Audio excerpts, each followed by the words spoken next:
The New York Times reporting on previously undisclosed emails from Trump lawyer John Eastman, where he claims to be aware of a, quote, heated fight among Supreme Court justices over whether to take up a case involving the 2020 election result. But really, more than that, the Times reports on a response to that email from another pro-Trump lawyer saying, quote, odds of action by the Supreme Court before January 6th will become more favorable if the justices start to fear that there will be wild chaos on January 6th unless they rule by then either way. This was about 2 weeks before January 6th. The Times says this raises questions about a possible link to the idea of the violence that ultimately took place. CNN's Caitlin Polans live in Washington. Caitlin, explain to us about these revelations involved in all these emails. Hi, so this new story from the New York Times describes emails between two lawyers who were working with Donald Trump and the Trump campaign after the election.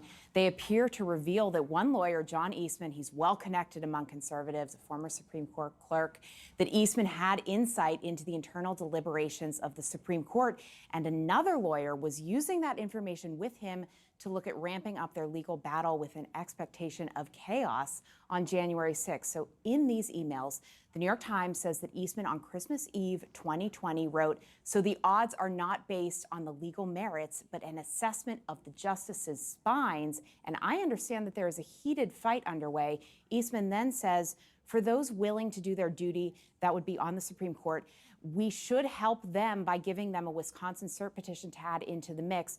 So that appears to be Eastman using his familiarity with the high court to plot out what Donald Trump should do to try to overturn the election result.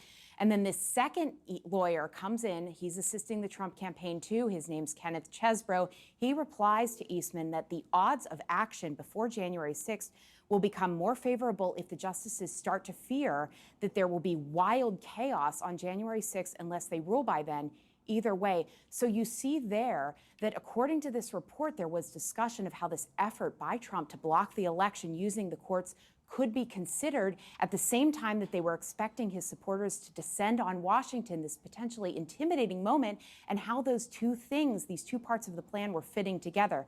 The Times also says that these emails were obtained by the House Select Committee when they got access to hundreds of Eastman emails in recent weeks. I should add that the CNN has reached out to the House Committee. They're not commenting on this report. But Brianna and John, we do know that today the House's public hearing will be focused on this pressure campaign aimed at the Vice President, Mike Pence. And from what the committee has said, their findings about Pence are as much about him as they are about what Eastman was trying to do on behalf of Donald Trump. So we will be hearing more about Eastman today and about his emails. All right, Caitlin, important reporting. Thank you very much.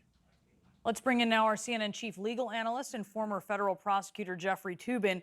This raises a lot of questions, Jeffrey, some of which we can't answer yet. But how would Eastman know about these internal deliberations before the Supreme Court? Or was he bluffing? Where would you start looking to try to get this answer?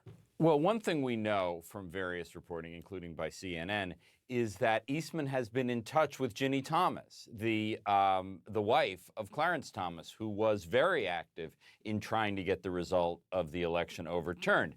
The Times story does not say, and I want to make that clear, that Ginny Thomas told him about what was going on behind the scenes at the Supreme Court, but it certainly raises that possibility, and it certainly cries out for the committee to interview Ginny Thomas. I mean, one of the things that they have not done so far, very intentionally, is they have not reached out to her. But when you see the scope of her involvement now and this apparent inside information that Eastman has, and maybe he was just blowing smoke, maybe he didn't know really what was going on, but in light of the communication between them, it certainly raises the question of what Ginny Thomas was telling Eastman as they move this effort forward. And then, Jeffrey, the other lawyer involved here, the other pro-Trump lawyer, Kenneth Chesbro, talking about the idea, the notion of violence that could happen on January 6th, week before it does, in a way discussing the strategic value of that violence. What are the implications there? You know, this is just very bizarre for me because Ken Chesbro was my law school classmate, someone I've known for a very long time.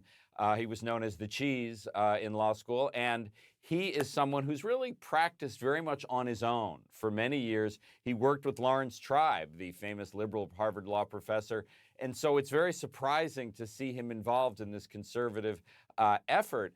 But I mean, this is a dark email by one implication. I mean, it certainly suggests that if there is more chaos and more activity and potentially more violence, that may help the Trump effort. Now, that I would hate to think that's what he's saying, but if you read the words of those emails, it certainly it suggests that the legal effort and the protest effort and the effort to get inside the Capitol are more connected than we have seen before. It cries out for an interview of Ken Chesebro and John Eastman. John Eastman has been taking the fifth, but you know, these emails are very suggestive of really a dark effort in many respects. Yeah, certainly there was some awareness of the threat that this mob could bring on January 6th and that it was useful. Jeffrey Toobin, thank you so much. Great to have you here.